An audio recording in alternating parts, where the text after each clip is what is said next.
captain, number 23, Corey Nyla. Thanks for logging on to MySpectrumSports.com. We welcome you to the RP Funding Center in Lakeland for the first of 18 state basketball championship broadcasts over the next 2 weeks. We get it started with the 1A girls title game between the defending champion Wildwood Wildcats, 24-6. They are taking on the Port St. Joe Tiger Sharks, who enter this afternoon's final with a record of 28-2. Good afternoon, everyone. I'm Austin Lyon, joined by Travis Jones. Highlight a couple of players for each team, and for Wildwood, it is an easy choice. West Virginia signee Kari Nyblack. Well, if they're going to do it tonight, or today I should say, she's going to be the one that leads them to this state title game. Nyblack averaging almost 19 points and 12 rebounds per game. She surpassed 2,000 points for her career earlier this season. A look at the four players who will join Nyblack in that starting lineup. Denasia Bogle was fantastic yesterday. 22 points and 5 steals. She's a transfer from Leesburg. Ashton Ingram, the only other returning starter on this team.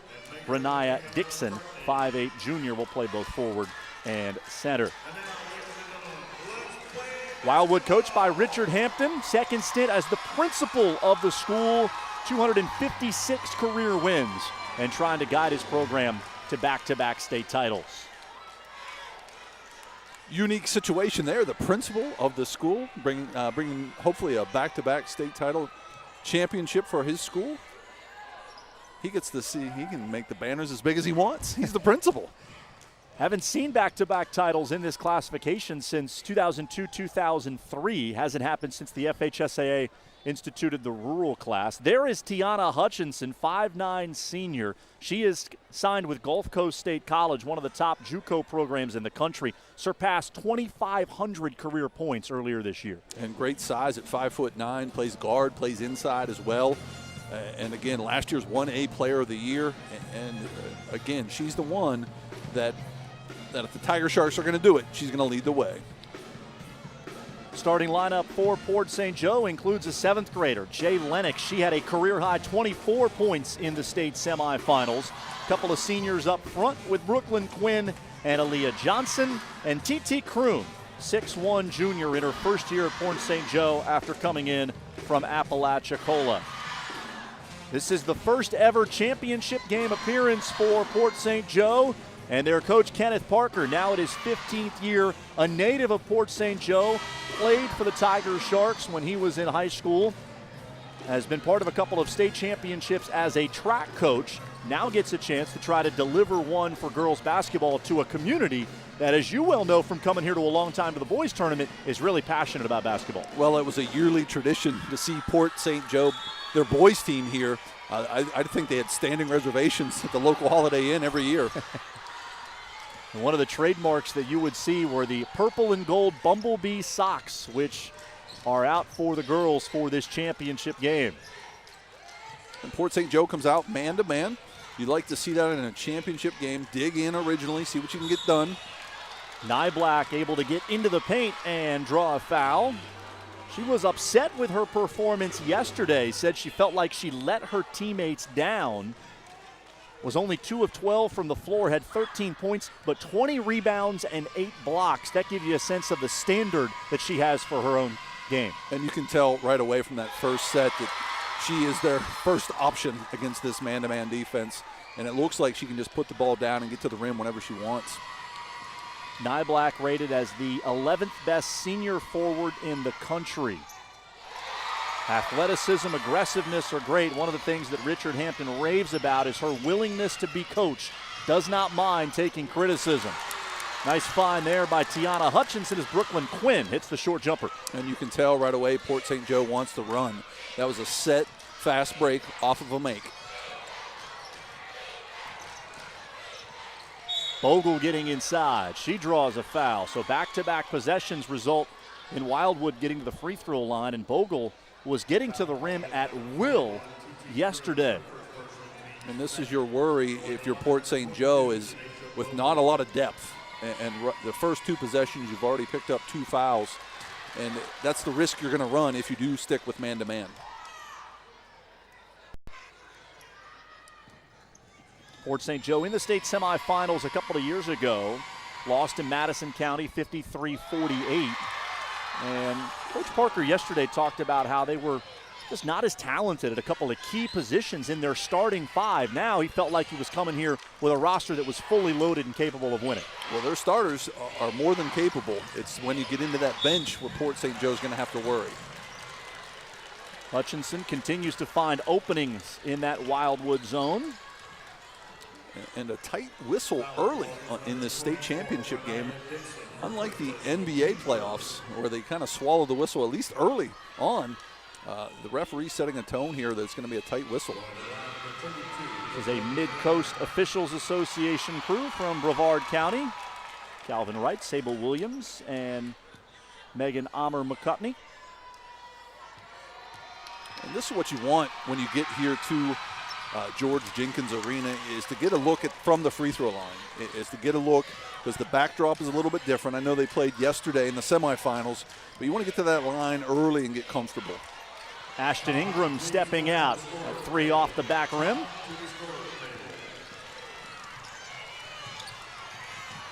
Hutchinson not expecting that pass. Did well to control it and then was called for a double dribble. Yeah, good call, double dribble. I thought they missed it. She did it so quickly. And Wildwood there went away from what they had success with early. They went inside, they put the ball down, got to the rim, and then the next possession shot a three. I think they need to continue to attack Port St. Joe. Often hear players talk about how getting to the free throw line early in the game just gives them a sense of comfort, opportunity to settle in.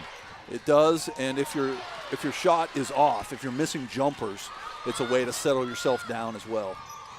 Hutchinson settles into a three. Good looking shot from Tiana Hutchinson, just a 21% shooter, but really smooth on her first shot attempt from distance. Great release point on that jump shot, nothing but net. She looks like she's dialed in. Was on varsity as a 7th grader and averaged 17 points per game. Nyblack left it short, Hutchinson the rebound. And Wildwood with a distinct size advantage doesn't need to settle for threes and jumpers. I think they can just really pound the ball inside.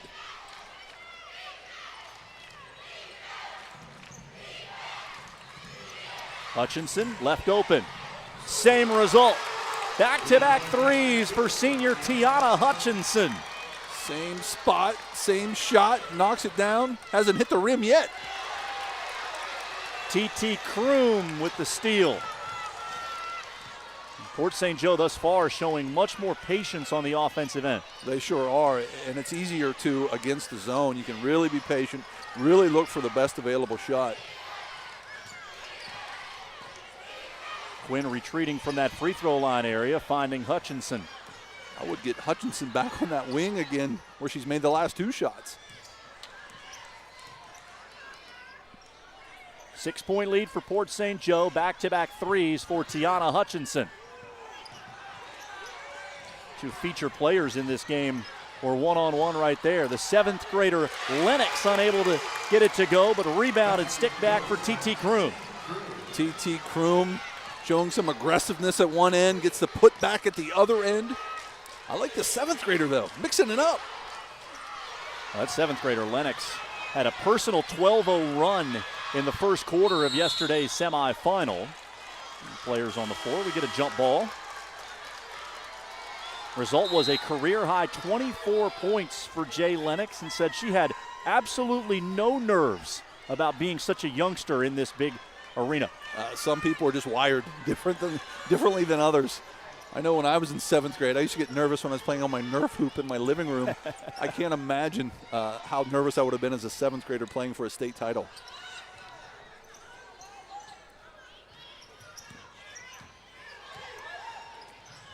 Hutchinson flashing to the free throw line, up and over Ingram. Ingram able to alter that shot, and Wildwood looking to run. And Wildwood needs to attack the basket. Stop settling for threes and jumpers. If not, throw the ball inside, drive the ball inside. Nyblack unable to create an angle for Askew to get her the ball. And another tie up. Port St. Joe really hounding the Wildcats defensively, making it difficult to get the ball to those low post areas. You're exactly right, and that's a good point, that it's easier said than done. It's a lot easier for me to say they should throw the ball inside, but when they pressure the ball like that, it makes it more difficult. Bogle with a hard cut down to the block. Lennox going to be charged with the foul. Well, here's a chance underneath out of bounds play. You should have set plays for the big girls inside, and there it is. Nyblack asserting herself with that back to the basket. And they need to keep going back to her. They need to constantly feed her. She needs to get looks at the rim every possession. Hutchinson inside the three-point line, but it's still pure. Tiana Hutchinson, she might personally bring them out of that zone defense. Good play, good decision. Nyblack posting up and powering it up and in. Ashton Ingram wide open for three, but makes the better decision of throwing the ball inside. Kenneth Parker calls a timeout. Will bring his team to the sideline. 13-7 advantage for Port St. Joe. Show you how each of these teams advanced to this afternoon's championship game. Wildwood easily handled Trenton in the region final. 13-point win yesterday against Lafayette. Only shot 31% from the floor. Richard Hampton said their performance was ragged. Port St. Joe defeated Baker by 4 in the region finals, then jumped out to a huge early lead against Paxton. They were up 14 at the end of the first quarter, ultimately won by 16, 57-41. And regardless of the time of day, 2 o'clock on the afternoon and the day itself being a Tuesday, a normal school day for these kids, it doesn't matter. It's a state championship game, and it really brings out the best in everybody. Port St. Joe built a big lead yesterday and then slowed things down considerably. Paxton had a chance to make a run in that game, and Coach Kenneth Parker told us after the game that's kind of the way we've been playing. We get up big, and then we want teams to come out of that zone, pressure us, and we don't want to take anything but layups or shots inside the paint. I agree with that style, too, especially when you're a smaller school with not a big bench and possibly going up against a team here that you're not as skilled as in some positions. That's smart play. Nyblack in between defenders with a nice catch. She now has 8 of Wildwood's 9 points. Wildwood sticking to their guns with this 2-3 zone. Port St. Joe staying with their patient attack.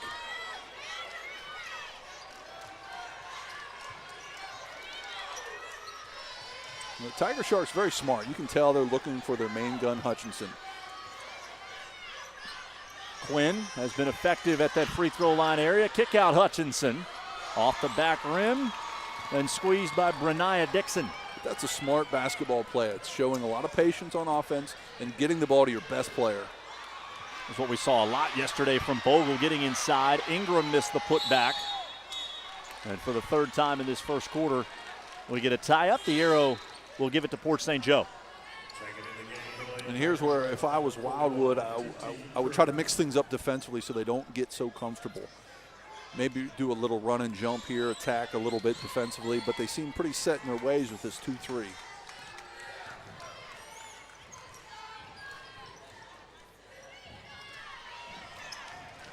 Tough pass. Ingram deflects it out of bounds. That entry pass is there against the zone, but rarely from the top of that zone. You got to get the ball to the wing and then look to go inside, maybe hit that short corner.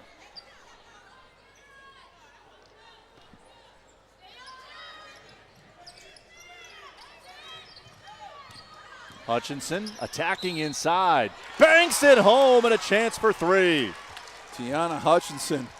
Port St. Joe continues to look to her, and she is delivering. Sometimes you get to a championship game and you don't necessarily get the best from the biggest players. It just doesn't work out that way. So far, Hutchinson and Nyblack more than doing their fair share. That's exactly right. You almost want them to just kind of square off one-on-one once in a while to see who's better. Hutchinson has 11 for Port St. Joe. Nyblack has 8 for Wildwood. And she gets the friendly bounce off the front of the rim. And that's Nyblack going up against the 7th grader, a real mismatch. Nyblack pushing that rebound free out near the midcourt line. Hutchinson comes away with it. Ingram blocked the shot. Second time she's altered one of Hutchinson's efforts, and a travel against Port St. Joe. And that's Wildwood, I think, a little more athletic inside right now, showing that on that possession. And again, Port St. Joe kind of that time went away from Hutchinson when they haven't been doing that most of the day. Brooklyn Quinn off the floor right now for Port St. Joe. Shamario Cole, 5'5" senior guard, checking Bogle out high. Good double down on the defense. Here's the 7th grader Lennox right into Bogle. Aggressive drive and way too hard off the glass. Wildwood has some numbers here, looking to attack. Pretty good transition defense, though, by the Tiger Sharks. Askew. Backside rebound, Nyblack, and she's going back to the free throw line. And Nyblack's just too much. She's too much for anyone out there in a white jersey right now, whether that be them getting her an entry pass inside, her taking it off the dribble, or they just can't box her out. And she's getting a lot of putbacks as well. And Nyblack's just too much. She's too much for anyone. Depending on how many she has in this championship game, Nyblack with a chance to get to 2,400 points in her career. Already has 1,500 rebounds, and she missed a handful of games this year with a sprained neck. And this is I don't want to jinx the free throw shooter here, but pure looking free throw shot as well. You can tell, very skilled. Did it. Never fails. Never fails. The fix is in. 61% on the year, but it looks a lot better than that. It looks great. Great follow through. There's a nice follow through. Shamario Cole with her 19th three-pointer of the year. Stretches the margin back out to 7. Clock at 3. I'm not sure Askew is aware of it now. She hoists it toward the rim, and it's off the backboard. 1 quarter in the books here in the 1A Girls Championship game. Great start for Port St. Joe.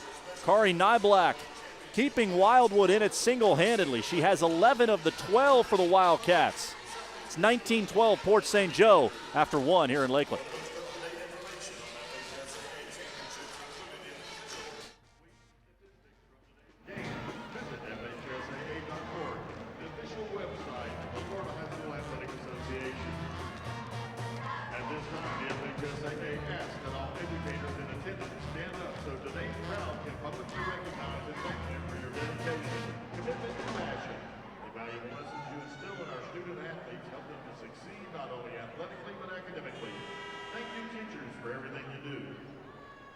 Discover who you want to be at Southeastern University. For enrollment information at Southeastern Fire Athletics, visit www.seu.edu. If you're posting pictures from today's event on your social media accounts, tag the FHSAA and we'll retweet and share it. Follow the FHSAA on Twitter, Instagram, and Snapchat by searching for FHSAA. 7-point margin in favor of Port St. Joe as we start the second quarter here from the RP Funding Center. Building formerly known as the Lakeland Center, once again serving as the host for the FHSAA Basketball Championships. Nyblack unable to control that rebound. Brooklyn Quinn has it for Port St. Joe. Hutchinson unchallenged. Third three-pointer of the first half for Tiana Hutchinson. She's got 14. And they're all from the same exact spot on the floor. That one in transition. Nyblack spinning against pressure. And if I'm Wildwood, that's my offense from here on out.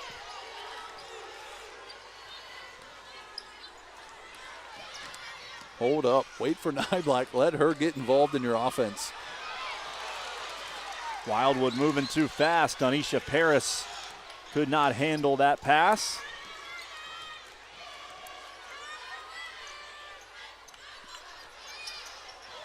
And Port St. Joe's almost running a man offense against the zone, and they almost got the flex cut there.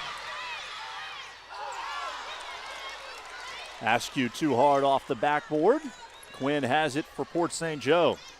And Nyblack might be tired. She hasn't crossed half court in a couple possessions. And Port St. Joe slowing it down is going to help her out. Now watching her on defense, definitely not moving as quickly, breathing a little bit heavier.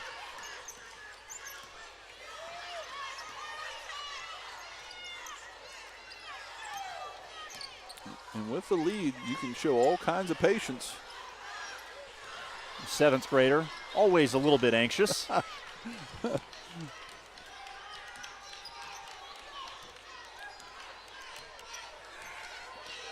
Port St. Joe, such success in boys basketball. They're third all time in terms of state championships with 8.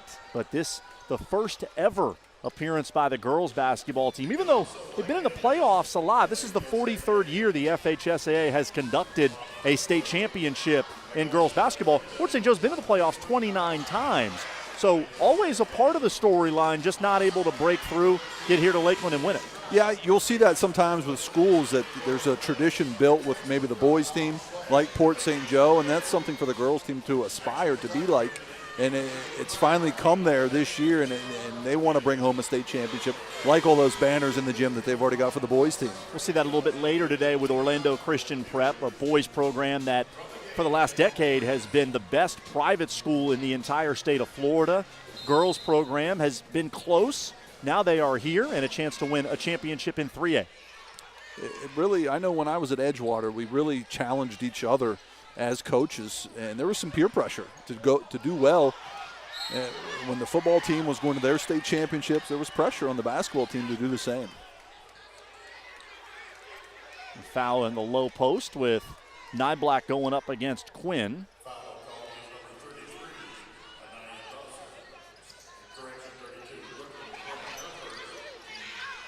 I just think Wildwood's making it too hard on themselves, not getting Nyblack involved more.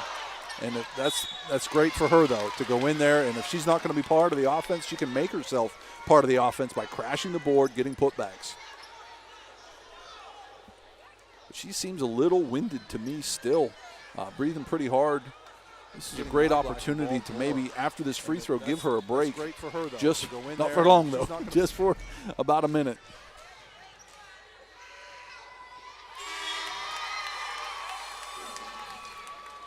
Nyblack has 14 of the 15 points for Wildwood. Averages 19 points and 12 boards per game. It was interesting listening to her yesterday in the post-game press conference. She talked about the difference between her 9th grade year and where they are now. They were here in the state championship game in 2015, lost to Freeport 46-36, but she said after they won that semifinal, she was so excited, couldn't contain herself, giddy, just thrilled to be in the championship game. Now that she's a senior and they've been here and won it, she said it was just much more composed. She walked off the court. It was an expectation that they were going to win their semifinal. Yeah, that's the maturation process in an elite program that goes into the playoffs, deep into the playoffs a lot. You'll see that where you're just kind of happy to be part of this, the medal ceremony, whether it's a gold or silver originally, but then after you get a taste of it, you want that gold every year. Both bigs for Port St. Joe with 2 fouls, Quinn and Kroom. Kroom is still out there for the Tiger Sharks. Quinn getting a break on the bench. And Hutchinson, we haven't called that name in a while. Like to see the Tiger Sharks run a set play for her against this zone. They had her too. Hutchinson, nice catch right in front of the Wildwood bench. Thinking about it from out there. You want that Lakeland Magic 3. I figured it would be an adjustment for the players coming in here. You're used to only having one line as Hutchinson can't get that drive to go. Now you come in here and there's a second line which can play with your mind a little bit, right? Yeah, when you come here, there's obviously a lot of changes that you're not used to. The backdrop being one of them, and now you add the three-point line. There's some television, there's some media timeouts that you as a coach or players aren't used to. So there's some adjustment to it. That's why the schools that come back year and year again have an advantage over the schools that are here for the first time.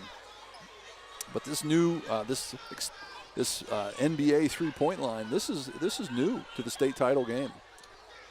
TT Kroom being tended to by Kenneth Parker.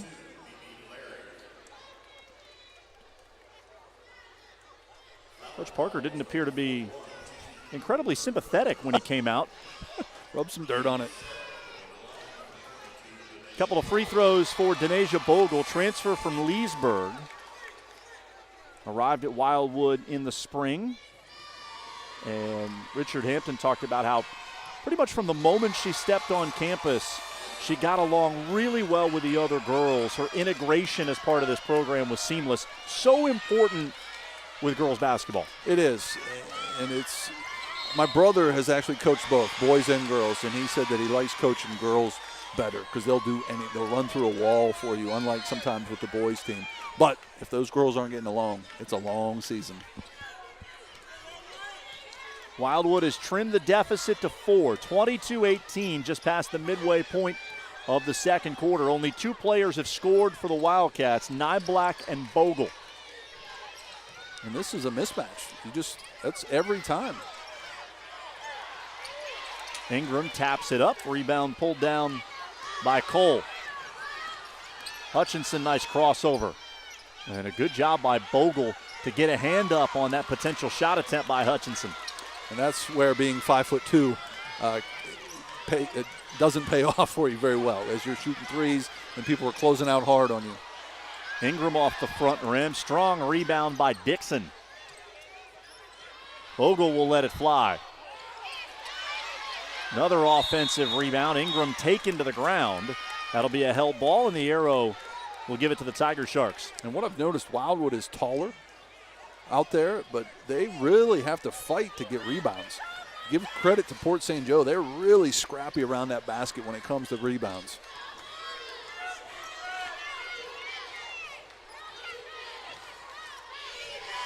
Hutchinson has been the star so far. She's got 14 for Port St. Joe.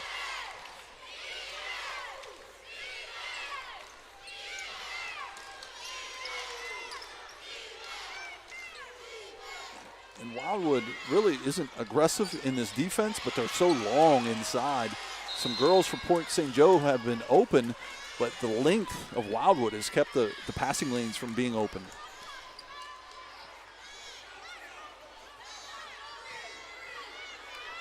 Now, Port St. Joe with 22 points, but 9 of those, coming on the 3 3-pointers by Hutchinson. You make sure to get a contest, and you have to feel a little bit better about where you are defensively if you're Wildwood. Yeah, it's kind of a passive zone. They're seeing a lot of success with it, but on the offensive end, we know what their success is. Nyblack slipping inside and scoring 2 more. She now has 17. And Port St. Joe in the midst of a long scoring drought. Now, do we get a vote for the MVP?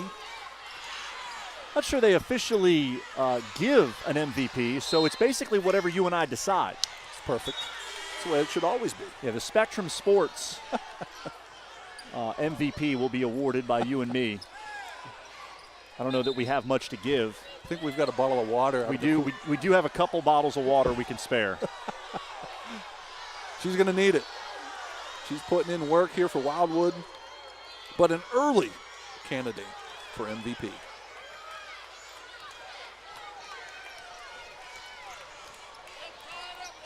Almost had a triple-double yesterday with blocks. 8 blocks in the game for Nyblack to go along with 13 points and 20 rebounds against Lafayette. Gets right into the middle of the lane and able to elevate with that 6-foot frame, and the West Virginia signee has brought Wildwood all the way back to tie it at 22. And good offense sometimes leads to energy on defense, and that's what we're seeing right now with Wildwood. Fans starting to get into it. A big Wildwood fan base here. A trip a little bit more than an hour to come from Sumter County, and they have come out in big numbers, just as they did a year ago, to cheer on the Wildcats to their first girls basketball championship. And that patience that we talked about that Port St. Joe has, once you're tied or if you get down, it seems a little bit harder to have that patience. Bogle with the steal. Uncontested, she lays it in with a left hand, and Wildwood's got the lead. 12 unanswered points for the Wildcats. And if you're Coach Parker, that's got to drive you crazy.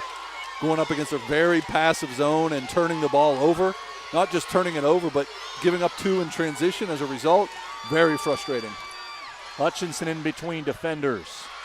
Stays with it and will pull it back out with 10 seconds. Bogle up guarding her closely, took it away. Askew running with Bogle. She'll take it herself and lay it in. Back-to-back buckets for Denasia Bogle as the first half comes to a close. Wildwood finishes on a 14-0 run and holds Port St. Joe scoreless for more than 6 minutes. As we head to the break, it's the defending champs leading by 4, 26-22 Wildwood here at the half. We will step aside and be back with third quarter action here on MySpectrumSports.com.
It's a good time to visit the Team IP merchandising booth inside the arena to purchase your official FHSAA Basketball State Championship souvenirs.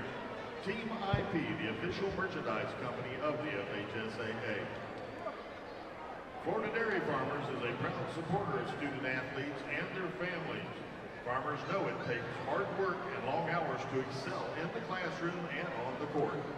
Visit FloridaMilk.com to see how dairy farmers across the Sunshine State work hard every day to provide fresh, wholesome milk.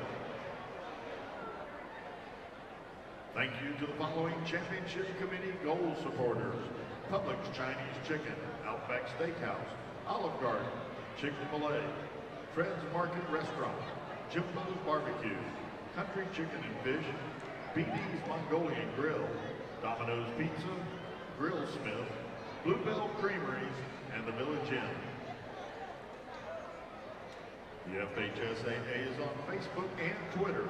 Go to facebook.com/FHSAA and become a fan. Or go to Twitter handle FHSAA.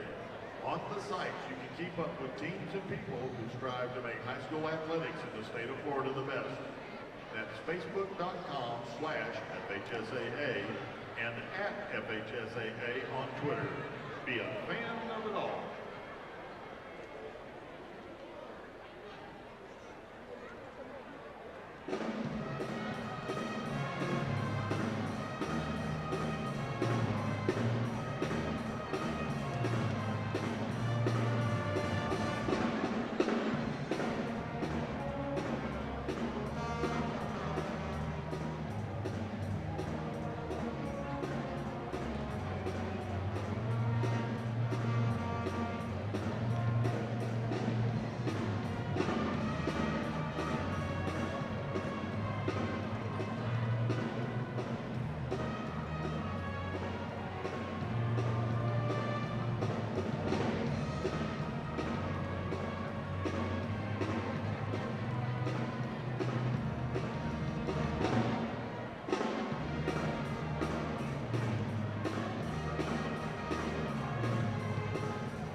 Team IP will have championship shirts available featuring the winning team immediately after the game. Find the Team IP booth in the arena to get your championship gear.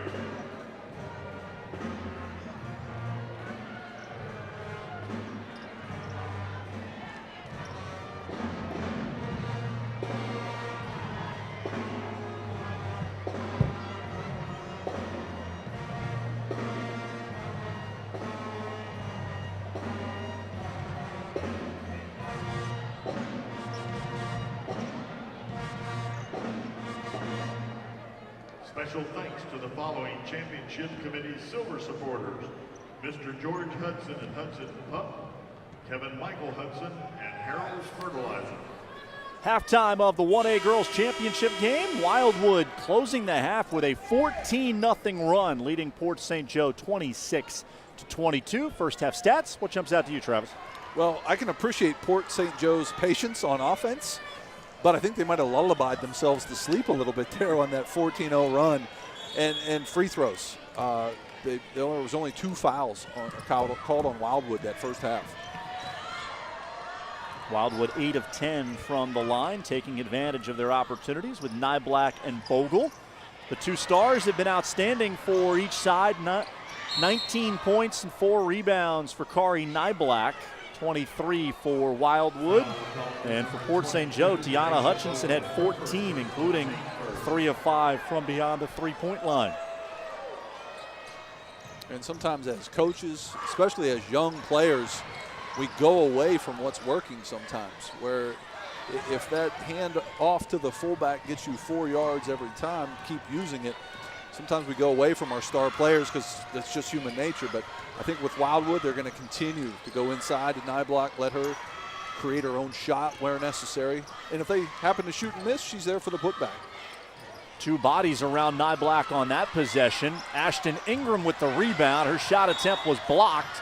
And then a foul on the rebounding action against the Wildcats. So 2 fouls the entire first half on Wildwood, and then 2 already in less than the first minute of the second half.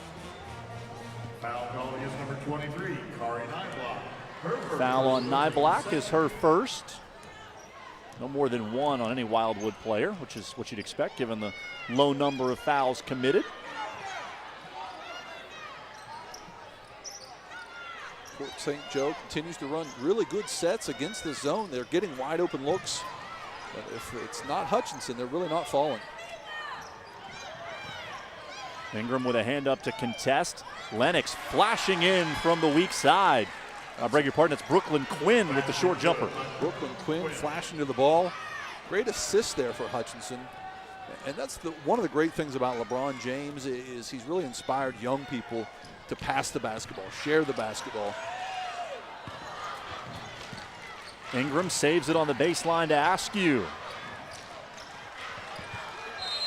Last touched by Wildwood.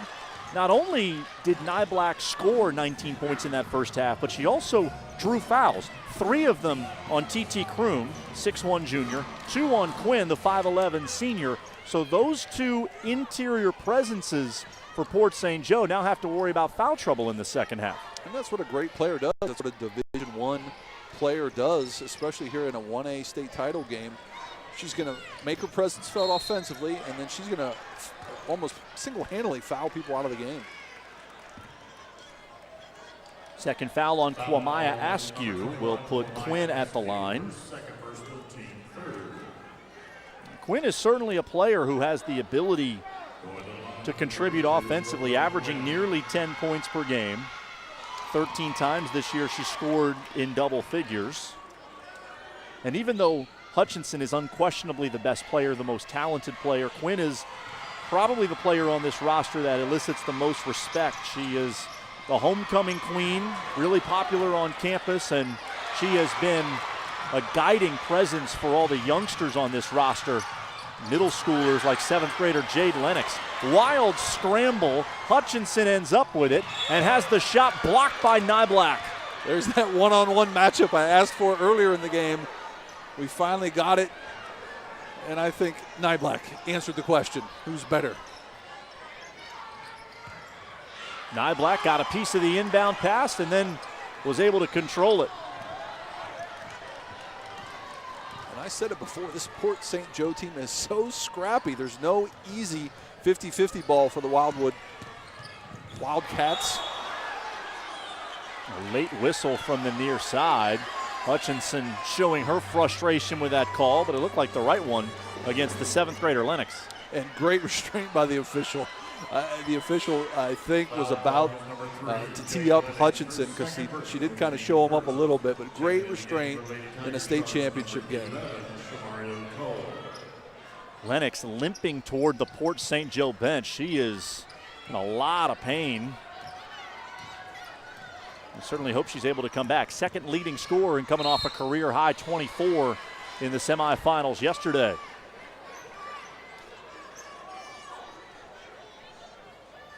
Bogle able to get inside. I think that foul was on Kroom, and it's her 4th. So now with a player hurt and a player with 4 fouls, that bench looks very small at this point. Another middle schooler, Mimi Larry, will come in. She played 19 minutes in the semifinals yesterday, 3 points and 4 rebounds.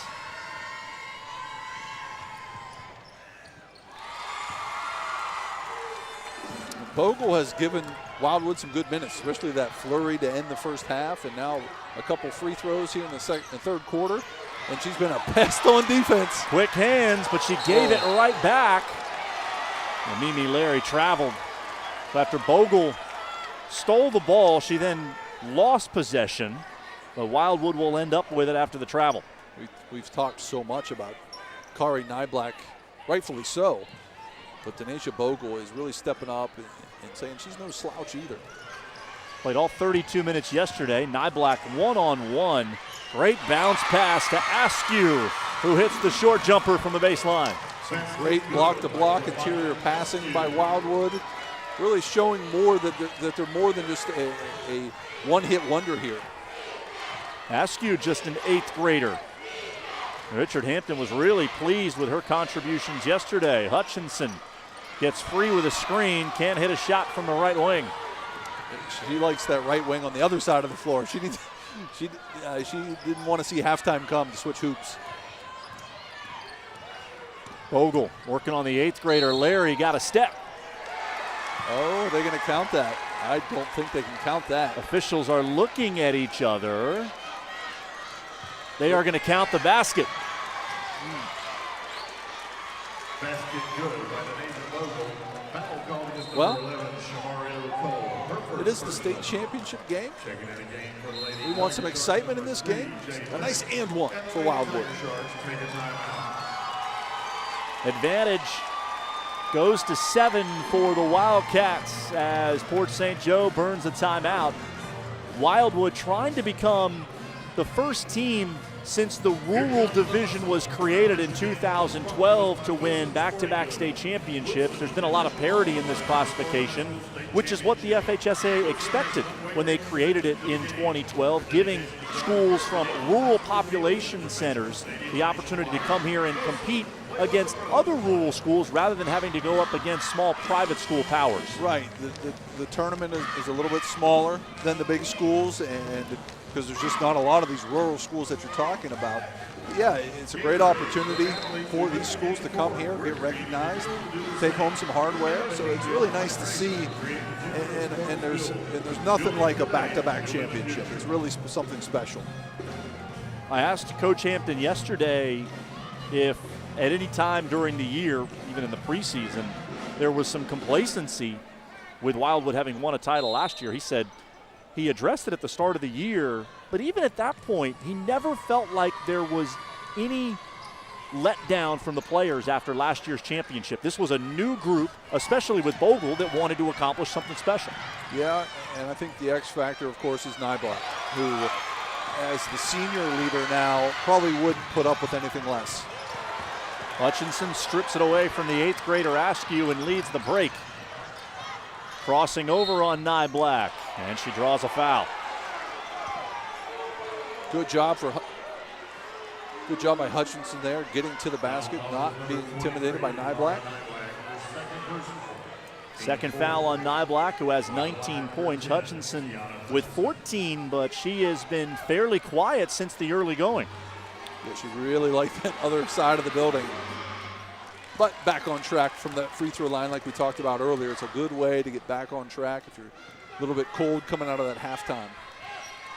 I asked Hutchinson yesterday what it meant to her to finish her career in a state championship game. You work so hard just to get to this point, and to get to play your final game on this kind of stage is something special. And she said it is, and she's certainly going to remember, but she also admitted that there was a lot of pressure because this is how people are going to remember you, how you perform here. Yeah, I remember the one state championship that I won here was full of seniors, and there was definitely pressure. When we took them as juniors, there wasn't as much pressure.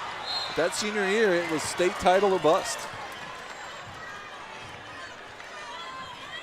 Renaya Dixon earns the trip to the free throw line.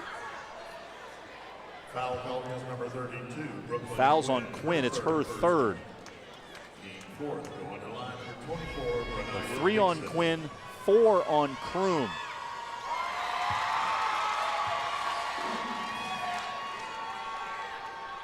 But not having the lead, Port St. Joe isn't going to be able to be as patient as they'd like to be. They're not going to be able to rest girls. They're not going to be able to save girls who are in foul trouble. They're going to have to continue to force the issue like that. Quickly up the floor, Shamario Cole misfires on the 3. Lennox back in there, mixing it up on the backside, but she was the last to touch it. And Jai Lennox is a pest on the ball as well. They're kind of extending this defense a little bit. Askew with the jumper, a foul away from the ball. Be called against Port St. Joe. That's on Quinn, and that's her 4th. Oh boy. So 4 on Quinn, 4 on Kroom. And TT Kroom is going to come back in. Quinn will head to the bench with 3:14 to go here in the third. And if we could get a good look at Kenneth Parker's face right now, I remember that look. Now what do? Ingram Long on the 3. This is a much shorter Port St. Joe backcourt with Lennox and Cole out there right now. Hutchinson forced to play the bottom part of that zone. Dixon flips it up and in. And it's a double-digit lead for Wildwood, 35-25. And Nyblack, who's not listening to me and shooting every time, she's distributing the ball. You can tell she's a mature player. You can tell she's an advanced player. Lennox with a rainmaker from the left wing. Towing that NBA line. She hits a three when her team desperately needed it. And she's back in that defensive stance. Hutchinson rebounds the air ball. And this is where you want to make your push if you're Port St. Joe. You want to end this quarter on a little bit of a run. Port St. Joe had 19 points in the first quarter. They only scored 9 since.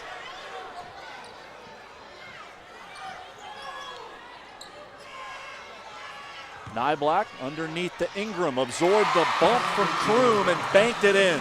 Nice move. Ashton Ingram inside, exactly like you said. Absorbed that punishment and finish. First basket for 6'2" junior Ashton Ingram.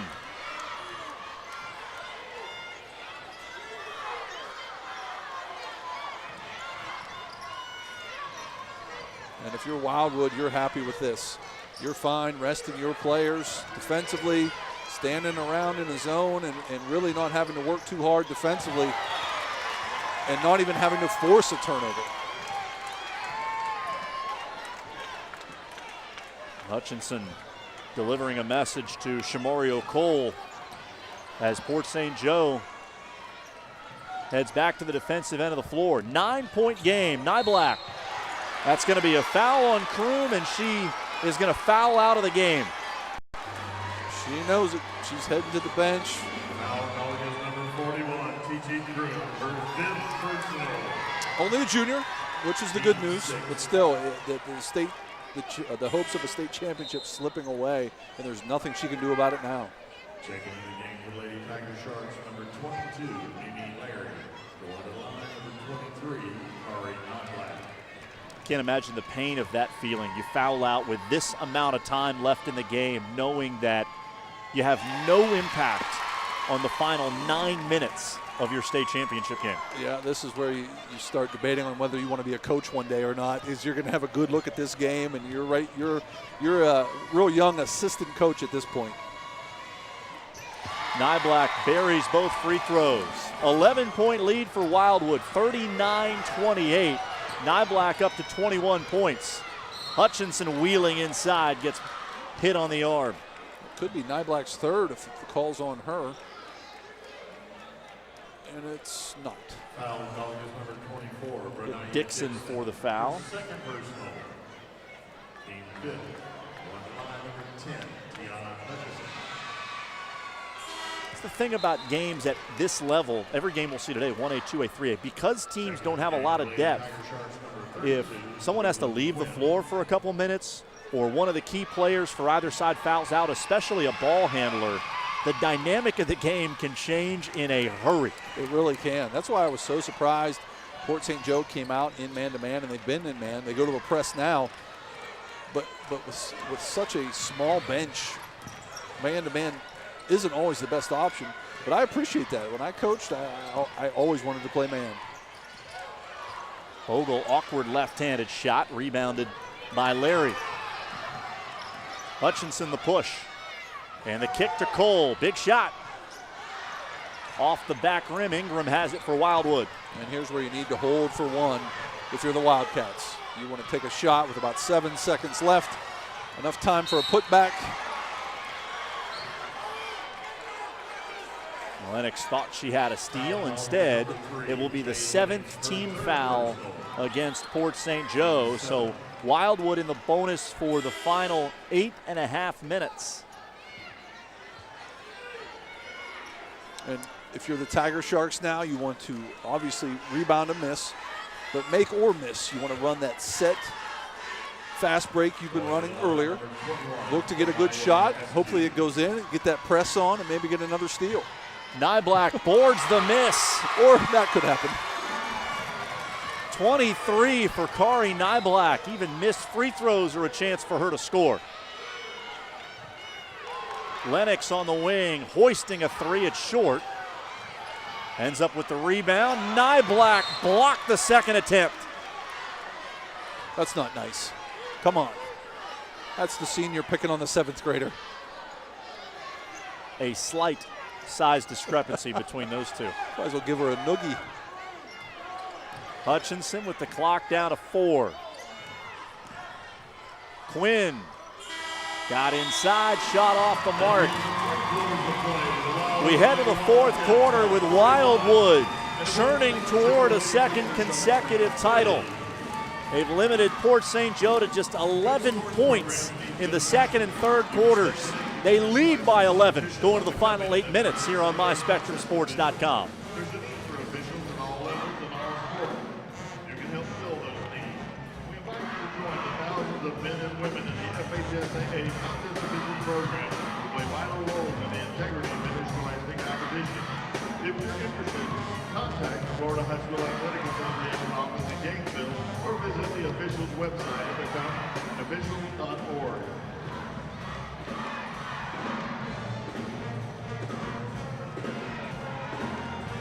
The championship committee wants to thank the following bronze supporters: Mr. Riley Short, Fellowship of Christian Athletes, Scott Meigston, PA, Women of the World, Carlton Benton, ASA, the Village Inn, and Bond Clinic. While visiting Lakeland, eat where the locals do at Jimbo's Pit Barbecue on Memorial Boulevard, just minutes from the RP Funding Center. You can also eat like a Lakelander at Country Chicken and Fish, which is conveniently located on Kathleen Road and serves award-winning Southern favorites. Chick-fil-A is a proud sponsor and encourages you to eat more chicken. Start of the fourth quarter here at the RP Funding Center. Kari Nyblack continues to etch her name into Wildwood basketball lore. Travels there to open the fourth quarter, but look at what she's done in 5 games here at the state tournament, averaging 13 points, almost 15 and a half rebounds per game. She's been in double figures rebounding every time she's played on the floor. And we've seen some great passing out of her today as well. No assist to mention on that stat line, but still just an evolved player, a really good player. Is going to do great there in Morgantown. And maybe, who knows, maybe Coach Huggins will help her out as well. Open three, that's Brooklyn Quinn, just her 9th made 3 of the year, brings the deficit down to 8. And now it's a delicate balance when you're Wildwood. You don't want to be patient, but not too patient. Perfect example there. You get a layup, you got to take it. Keep looking to get good shots, but you don't have to force anything if you're Wildwood.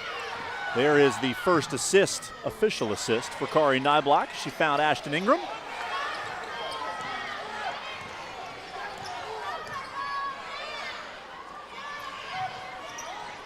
And here's where Port St. Joe, you can tell, a very patient team offensively, and you can't anymore. You can't be patient.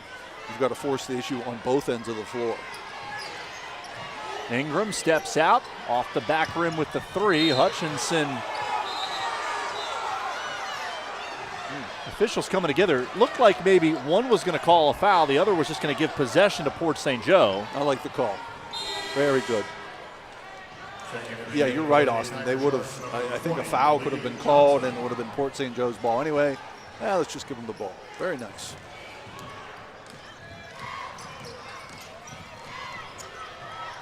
Brooklyn Quinn out there playing with 4 fouls. Hutchinson settles into a 3. Back-to-back triples for Port St. Joe. And they are not going off into the sunset yet. They're going to make Wildwood earn their back-to-back title here today. And this is where you really need good guard play. Port St. Joe, 8 of 18 from 3-point range. Baseline jumper drops for Askew. Big moment for the 8th grader. Hutchinson sensing an opening. Great first step from Tiana Hutchinson. She's up to 22. Timeout, Port St. Joe. Timeout is taken by the Lady Tiger Sharks. Got as close as 6 here in the fourth quarter. Right now the margin is 7 with just under 6 to go. 2 timeouts still for Port St. Joe, under 6 to play. I like the timeout. Set up your press, set up your pressure, continue to pester the ball defensively, and attack on the offensive end. And now if you're Wildwood, Coach Hampton's got to let his girls know that we've got to be patient offensively. We don't need to shoot threes. What we want to shoot from here on out are free throws and layups. So from Port St. Joe's perspective, how do you balance the need at this point in the game to pressure while also making sure that you're denying Nyblack and not allowing her to create for others? One way is to always double her. Whenever she catches it, always run 2 girls at her and get it out of her hands. And if someone else beats you at this point, that's okay. But get the ball out of her hands, get the ball out of Bogle's hands, and see if the other 3 can beat you.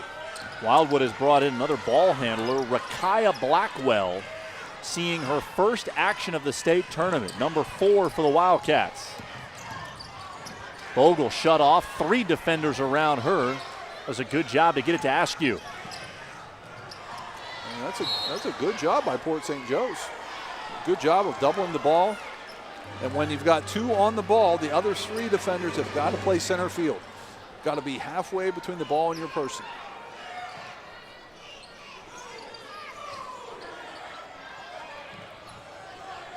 Wildwood had a chance to lock up their game a lot earlier than they did with Lafayette, but only 17 of 34 from the line, and Blackwell turns it over. Also doesn't get back defensively. Hutchinson left it on the front rim.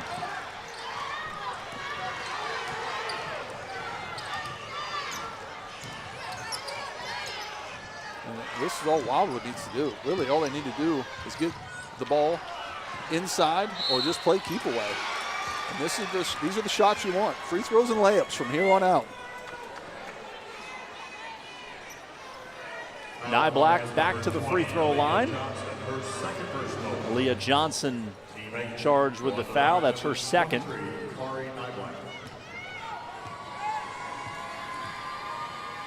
And if you're Wildwood, you know they've got a set fast break they're going to run, a transition game that they can run off of free throws, make or miss. But if you look, Wildwood, nobody's back.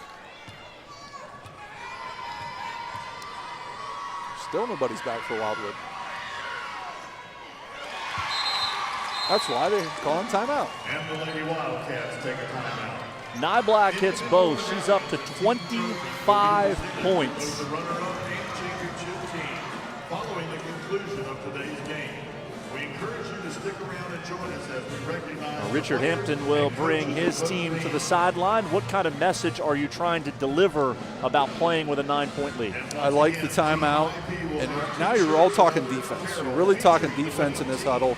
You're talking stops. String a couple stops together, and we're going to be in really good shape. I think so many times we harp on the offense, be patient, nothing but a free throw, nothing but a layup. But really, the best coaches in this situation are harping on defense if you're Wildwood.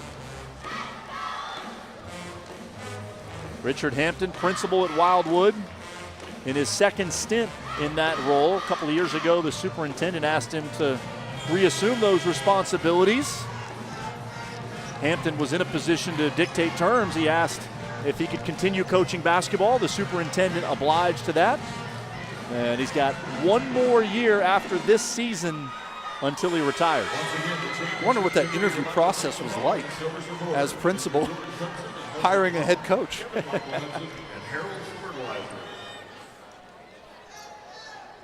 In a situation where most administrators not permitted to coach, but if the superintendent says he really wants you in a certain role, you can say, well, I'll take the job if you continue to let me coach. Yeah, absolutely. Port St. Joe's been dangerous from distance, 7 of 17 from 3. Aaliyah Johnson was in great position for that rebound, but could not squeeze it. There's one of those stops I was talking about in that huddle. String together a couple good stops, and this game's ours. Nyblack gave it up, got it back, left it on the front rim. Great save by Hutchinson.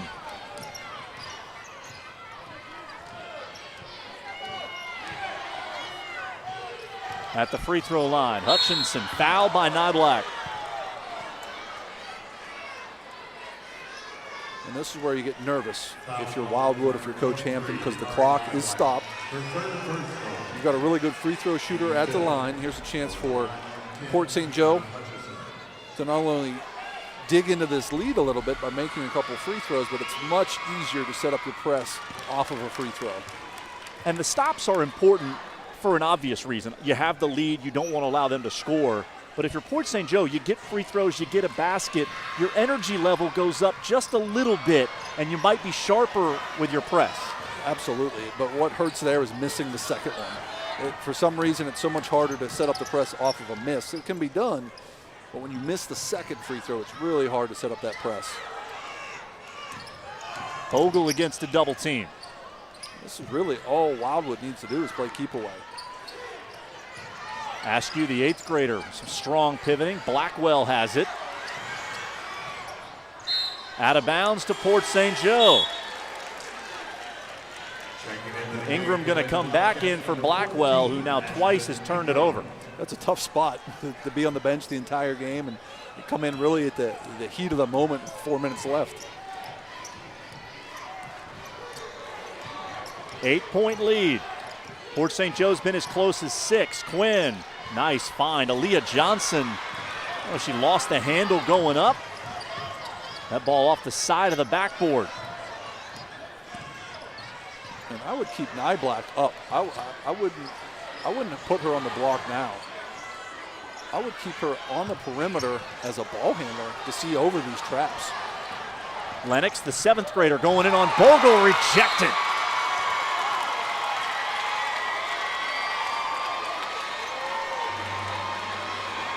And I like the energy from Lennox. Got her shot blocked, she knows it. So she's clapping. She goes in, she's like, all right, I understand. I know what I'm going up against. Nyblack going to make sure that Hutchinson doesn't have a clean look. Lennox will let it go. Her second three brings it to 5. This is where the energy picks up in this building. When things get close.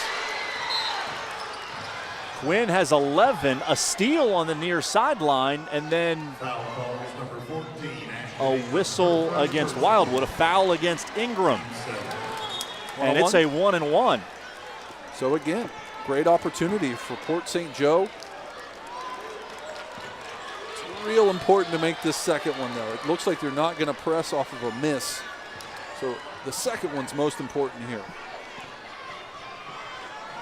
Hutchinson 63% on the year. She's 5 of 7 this afternoon.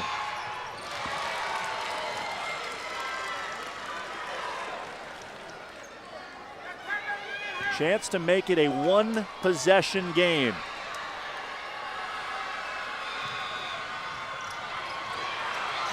Rebound to Port St. Joe, and Bogle takes it away for Wildwood. Timeout, Wildwood. And the Lady Wildcats take a timeout. Spectators are reminded. 10-point lead to start this 4th quarter. Right now the margin is 4. And if I'm the Wildwood coach, if I'm Coach Hampton, I've got my whiteboard out right now, and I'm drawing a big number 23 out on the perimeter. And you're going to help us play keep away here. And then when it swings away from her, that's when she can dive to the middle, she can dive to the block. But I just think you need a lot of help out front right now of breaking this pressure. So tough for players to fight the scoreboard. It was 11, now it's 4. Thinking in your head like they're getting a lot closer.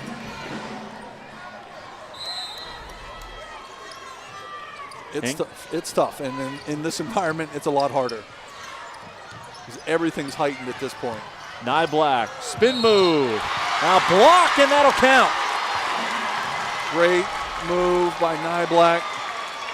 Just like we talked about, she flashed to the middle of the floor, caught it, ripped through, and went to the rim. And I think an outstanding call by the official. Sometimes refs like to make that charge call, but that was a definitely step in and one.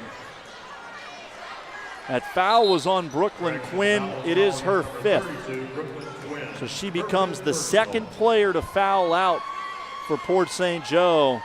Tiger Sharks worked so hard to get back to have a chance in this game. That play not only is 2 more points for Wildwood and potentially a 3rd from Nyblack as she hits the free throw, but it takes the 2nd best player for Port St. Joe off the court. And Wildwood can just do what they've done this entire day. Sit back in that zone where Port St. Joe needs to be attacking the zone. Shamario Cole with a step back 3. Rebound in traffic by Johnson. She's fouled. That'll be a 1-and-1.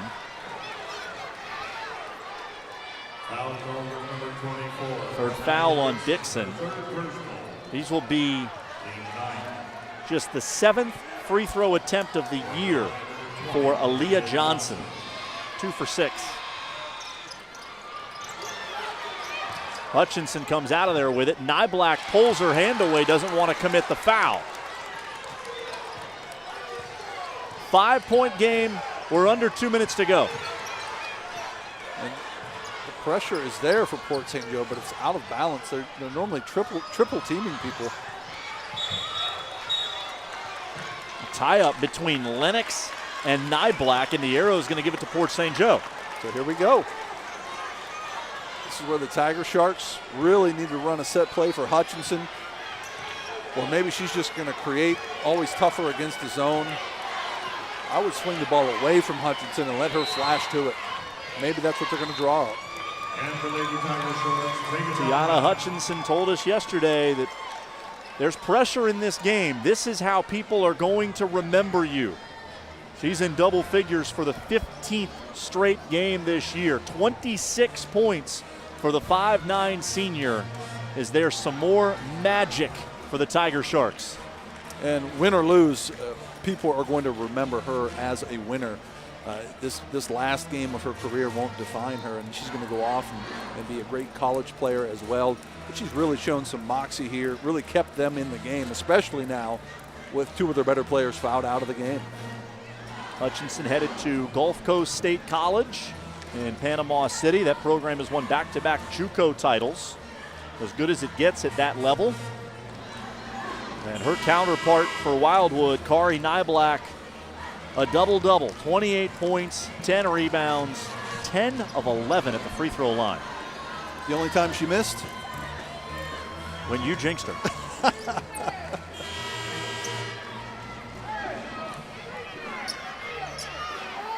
98 seconds remaining here in the 1A championship game. How about the 7th grader, Jay Lennox, right in the face of Mimi Larry. You better throw a better pass. Oh, I can't wait to see her as a senior, what she's going to be like. Lennox, top of the key. Nyblack, another rebound, and she's banged on the way down. She is going to sleep well tonight. Not only tired from playing the entire game, carrying this team on her back for the majority of it, but she's been getting beat up inside as well. Nyblack was essentially forced into the game by her father, who had played basketball. Mother played as well. Mother was once the coach at Wildwood. Paula Parker, now one of the assistants for Richard Hampton, responsible for keeping the book.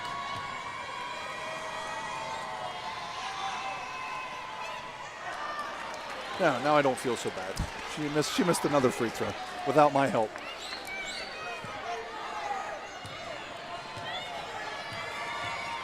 Great stat line for Kari Nyblack. Goes 0 for 2 on that trip. Only her 2nd and 3rd misses of the day. Hutchinson setting up Lennox. 7th grader's been short on 2 3-point attempts. And the Lady Wildcats. Full timeout Wildwood with 1:20 remaining. This allows Port St. Joe to set up their press. You get it underneath the basket at full court. They can set up their pressure, and really there's nothing to lose at this point as far as you can really sell out for steals. And if you happen to foul, oh well, that's what you want anyways. It's still just a two-possession game. This game is by no means out of reach for the Tiger Sharks. Wildwood 17 of 34 at the free throw line yesterday. And today, 70%, 16 of 23. But again, Nyblack has been the player taking most of those free throws. Start to put someone else on the line and maybe we see some nerves.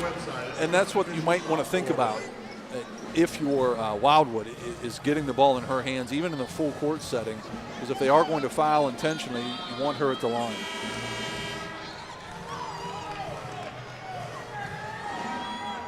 Port St. Joe got out to a double-digit lead in the first quarter. A couple of early threes from Hutchinson. Wildwood went on a 14-0 run in the second quarter. Held the Tiger Sharks scoreless for the final 6 minutes of the first half. And from that point on, Wildwood has been in control. Ingram in the backcourt. Bogle gets it across with 2 seconds to spare. Askew, the 8th grader, seemingly would be a good candidate to foul. I don't think you want to put Bogle or Nyblack on the line. Eventually, you might not have a choice. Right. Askew has it again, but gives it up. That's all you have to do. Just play keep away until they foul you.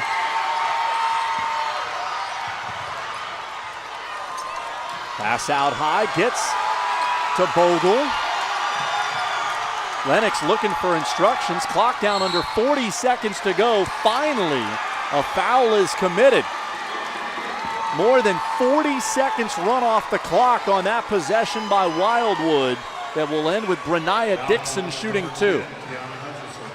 And we see that sometimes in a state championship game. A team that's down late really hasn't been down late for the majority of the season. That's why they're in the state title game, because they're a really good team. So sometimes you don't know how to finish a game from behind. Dixon 56% from the line this year.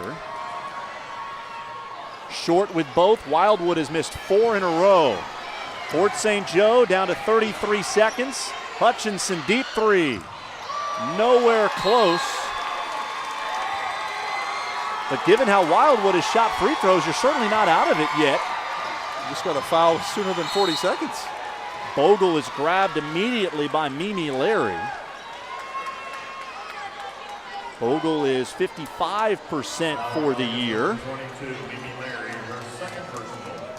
Yeah, most of the Wildcats are in the 50% free throw range, so really you can just foul anyone other than Nyblack.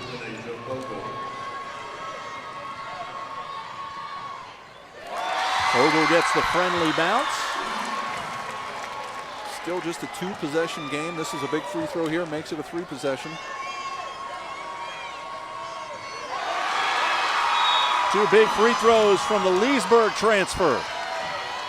A timeout for Wildwood. Wildwood's principal is glad he approved that transfer at this point as she knocks down 2 big ones. And we wondered at the end of last year what's going to happen with Wildwood, because they have Nyblack, but her and Ingram were the only 2 returning starters. They graduated a lot of key pieces off last year's team in the spring. Bogle comes in, and right at that moment the expectation became we should be getting back to a state championship and having a chance for 2 in a row. And you look at Bogle, who's handled the pressure very well, hasn't turned the ball over much at all, and she's the one who really had a flurry to end the first half. 4 straight points for Wildwood, and that's the big difference right now.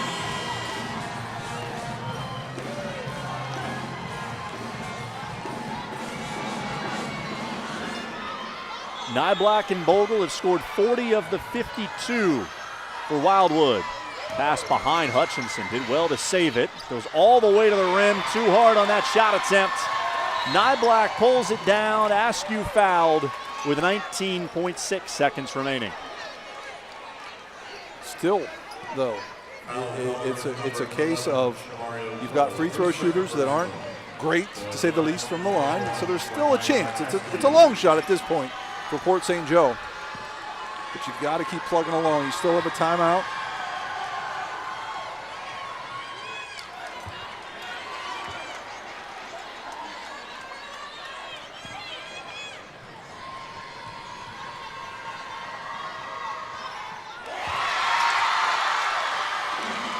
Eighth grader hits the second. 8-point game. Here comes Lennox. Cannot create any space against Bogle. Long three is no good. Clock ticks down under 10. And for the first time since 2002-2003, we are going to have a repeat state champion in Class 1A. Well deserved for Wildwood. Early on, it looked like maybe the difference in style of play would prove costly to them, but they stuck to their guns, stayed in that 2-3 zone, continued to use their best player to anchor them at both ends, and it's going to pay off with the state championship.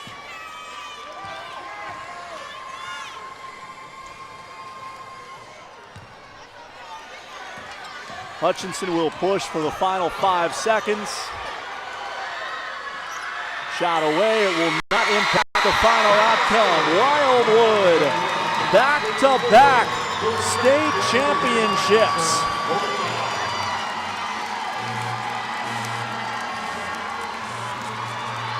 A long embrace between Coach Richard Hampton and Kari Nyblack.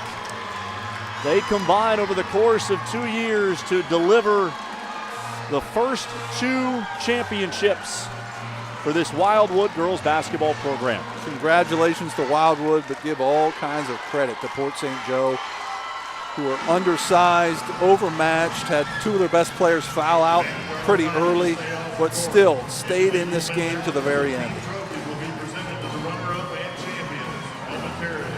We encourage you to stick around and join us as we recognize the players and coaches for both teams.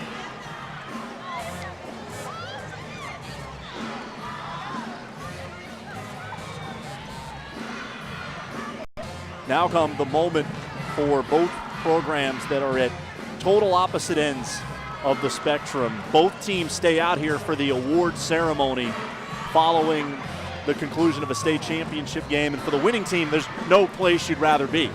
You're out here front and center, friends, family, taking pictures. You're looking up in the stands. Everybody's smiling.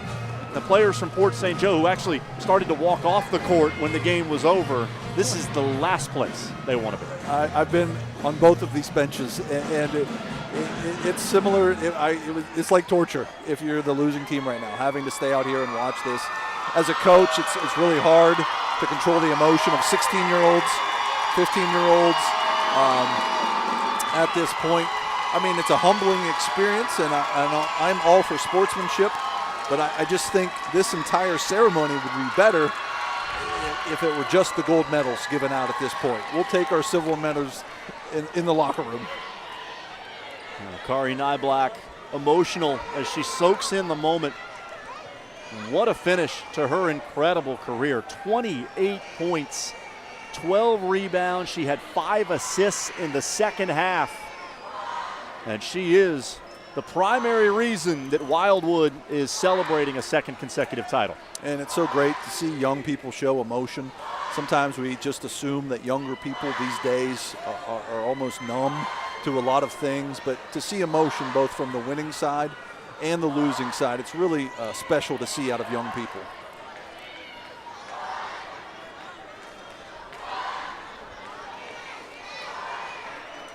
Wildwood has a boys basketball championship, couple of football championships, and now back-to-back girls basketball championships. A great following showed up to cheer on the Wildcats, and perhaps the boys program will be back here to give it another shot at winning a title next week. But it is all about the girls soaking it in.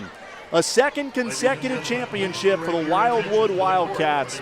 Our final score from the RP Funding Center here in Lakeland, 54-45. Wildwood is the 1A state champion. Come back with us later here on MySpectrumSports.com. 4:30, we will have the 2A championship game, and then 7 o'clock tonight, the 3A championship game. For our entire crew, led by producer Chris McCulley, director Mike Catolo, Austin Lyons saying so long from Lakeland. Congratulations to Wildwood on a second consecutive 1A championship. Jay Lennox.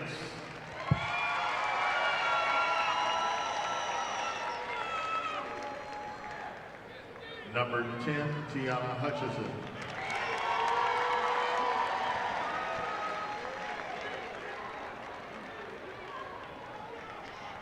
Number 11, Shamario Cole.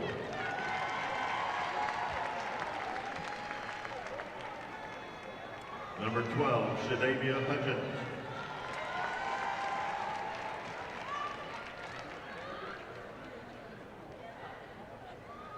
Number 13, Sarah Metcalf.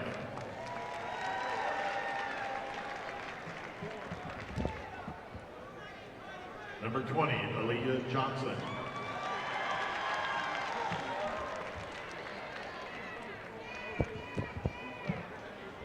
Number 21, Anaya Stevens.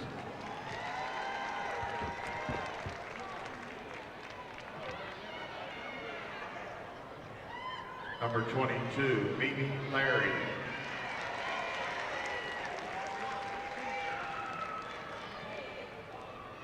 Number 23, Mari Johnson.